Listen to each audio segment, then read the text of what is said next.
안녕하세요. 여러분, 나무스입니다. 오늘은 요즘 시대의 부자 사주에 대해서 알아보려 합니다. 보통 사주 보러 오시면 물어보시는 질문 중에 하나가 저는 부자 사주인가요? 아니면 부자 언제 될까요? 라는 많은 질문을 물어보는데요. 기초적으로는 사주에 재성이 많거나 또는 내가 신강하면 부자라고 쉽게 생각할 수 있어요. 그런데 막상 상담해 보면 재성이 많은데 빚더미에 앉은 분들도 많고요. 또 재성이 하나도 없는데 수백억 자산인 분들도 있습니다. 도대체 진짜 부자 사주는 어떻게 생겼을까요? 오늘은 현금 부자, 부동산 부자의 특징부터 해서 요즘 시대 가장 확실한 부의 통로인 상위 1%의 전문가형 부자, 그리고 사주의 균형이 깨질수록 오히려 큰 돈을 버는 승부사형 부자의 사주 구조를 알아보겠습니다. 오행으로 보는 부자의 구조는 가장 먼저 우리가 금생수라고 해서 사주에 금과 수가 있으면 현금성 유동성을 가진 부자라고 해요. 즉 금은 상품이고요. 수는 시장 유통이란 뜻을 말해주거든요. 그래서 금생수가 잘 된다는 것은 끊임없이 물건을 시장에 내다 팔 수 있다는 뜻이 돼요. 이런 분들은 현금 회전이 생명이거든요. 유통업, 무역업, 요식업처럼 매일매일 매출이 찍히는 구조가 금생수가 되어 있어야 해요. 그래서 돈이 고여 있지 않고 계속 돌 수 있다는 뜻이거든요. 또 부자에 속하지만 금생수만 되면 안 되고 돈을 어디엔가 묶어둘 수 있고 가둬놓을 수 있어야 돼요. 그래야지 내 것으로 되니까, 즉 토국수가 되어 있어야지 토국수 금생수 해서 번만큼 내가 가질 수 있는 부자 사주가 될 수 있습니다. 두 번째, 부동산형 부자로는 토국수해서 목국토 형태입니다. 돈을 가두는 지주라고 해요, 저희가. 즉, 이런 사주 구조는 현금은 별로 없어요. 없는데 그런 분들이 알부자인 이유가 바로 이 토가 발달한 분들이거든요. 토국수는 흐르는 물을 흙으로 또 뇌물로 막아서 가두는 겁니다. 돈이 들어오면 안 쓰고 땅에 묻거나 문서로 바꿔버려요. 거기에 목국토 해야지 그냥 땅만 가지고 있는 게 아니라 나무로 흙을 파헤쳐서, 즉 소토라고 합니다. 건물을 짓거나 개발을 해야 해요.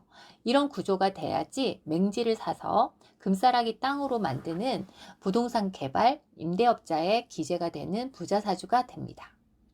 자, 그럼 요즘 시대의 부자의 대세로 보는 사주는 어떨까요? 요즘 시대의 부자는 인성을 활용한 나 자신이 브랜드가 되는 것입니다. 즉, 재성, 돈이 없어도 내 지식과 자격, 인성만으로 거부가 되는 거죠. 전문가형 사주라고 해요. 요즘은 이쪽에서 훨씬 알부자가 더 많이 나옵니다. 첫 번째로 인하식이라고 해서요. 대체 불가능한 장인이라고 우리가 말을 하는데, 그러니까 인성이 나를 생하면 나는 식신을 생하는 인아식 구조를 우리가 장인이라고 불러요. 이런 분들은 중간 단계 없이 내가 배운 거를 내 손으로 직접 만들어내거나 풀어내는 사람들이에요. 그래서 남의 도움도 필요 없고 오로지 나의 실력으로 승부하는 것이죠. 또 두 번째는 인아상이라고 해서 말로 천냥빚을 갚는 컨설턴트라고 저희가 이야기를 합니다. 인성이 나를 생하면 나는 상관을 생하는 그 구조인데요. 그 인하식은 기술이라면 인아상은 전략과 말입니다. 즉 인성으로 준비한 데이터를 상관의 화려한 언변과 마케팅으로 풀어내는 거죠. 직업으로는 인기 강사, 컨설턴트, 유튜버, 로비스트, 중개인, 물건을 파는 게 아니라 가치와 솔루션을 팔아서 고수익을 올리는 사람들이세요. 재성이 없어도 상관이 강하면 자기 브랜드, 자기 가치가 돈이 되는 것입니다. 세 번째는 인비식, 인겁상이라고 해서 이런 구조는 사업가형 전문가예요. 인성이 비겁을 생하고 비겁이 식상을 생하는 구조인데요. 이런 사주들은 혼자 먹지 않고 판을 키운다는 뜻이죠. 나의 노하우, 즉 인성을 사람들에게 전수해서 프랜차이즈를 만들거나 타인의 재능을 이용해서 기획사나 플랫폼 사업 등을 합니다. 백종원 대표님처럼 시스템을 만들어서 돈을 버는 가장 큰 부자의 형태죠. 마지막으로 요즘 시대의 승부사형 부자 종류입니다. 균형을 깨야 큰돈이 보인다란 뜻으로 사주가 한쪽으로 쏠리거나 또는 흉신이 강할 때 오히려 떼부자가 되는 원리입니다. 여기서 중요한 거는 이 왕세 강약의 싸움인데요. 애매하게 균형 잡힌 것보다는 확실하게 제압할 때 더 큰 돈이 터져요.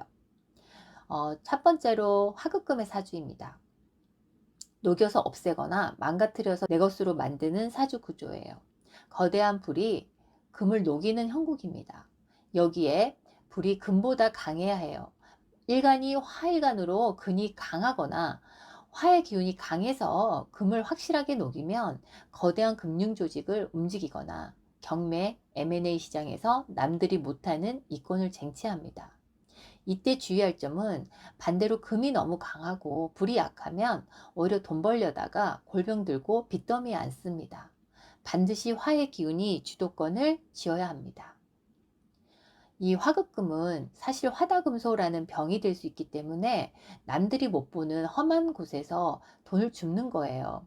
다만 불이 너무 강하면 내 몸, 즉 뭐 뼈나 폐 이런 곳에서 또 이상이 올 수 있고 또 가정의 화목함까지 녹여버릴 수 있으니까 돈을 벌면 반드시 땅이나 그러니까 즉 부동산에 묻거나 기부를 해서 열기를 식혀야 그 불을 지킬 수 있습니다. 두 번째는 도식과 제극인이라고 해요. 위기를 기회로 바꾸는 사주입니다. 즉 편인이 식신을 엎어버리는 걸 우리가 도식이라고 하는데 이럴 때 보통 망한다고 보거든요.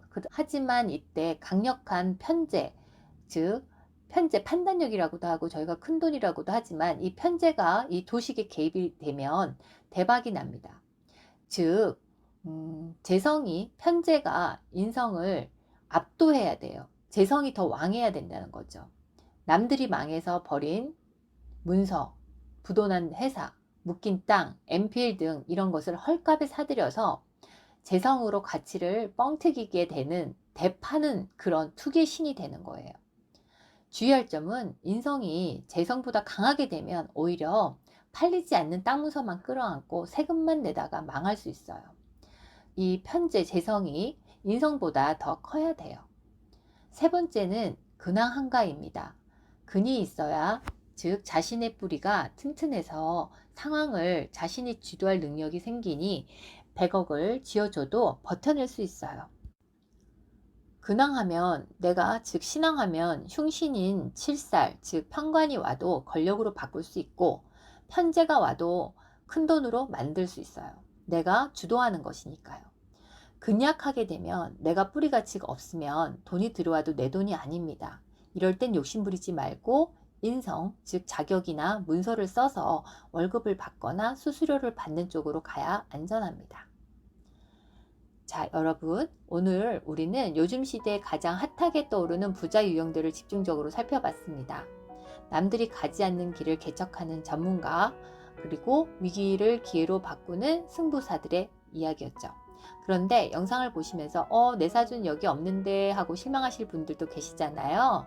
근데 오늘 말씀드린 거는 명리학에 있는 수만 가지 부자 사주 중에서 그냥 현대사회 트렌드에 맞는 몇 가지 유형일 뿐이세요.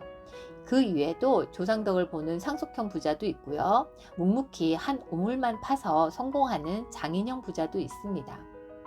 또 기가 막힌 운을 만나서 인생 역전을 하는 케이스도 정말 많죠. 부자가 되는 길은 하나가 아닙니다. 오늘은 능력으로 부자가 되는 법을 다뤘다면 다음에는 또 다른 유형의 숨겨진 부자 사주 이야기를 들고 찾아오겠습니다. 내 사주에 맞는 부의 그릇이 궁금하시다면 구독과 알림 설정해 주시고 다음 영상도 놓치지 마세요. 감사합니다.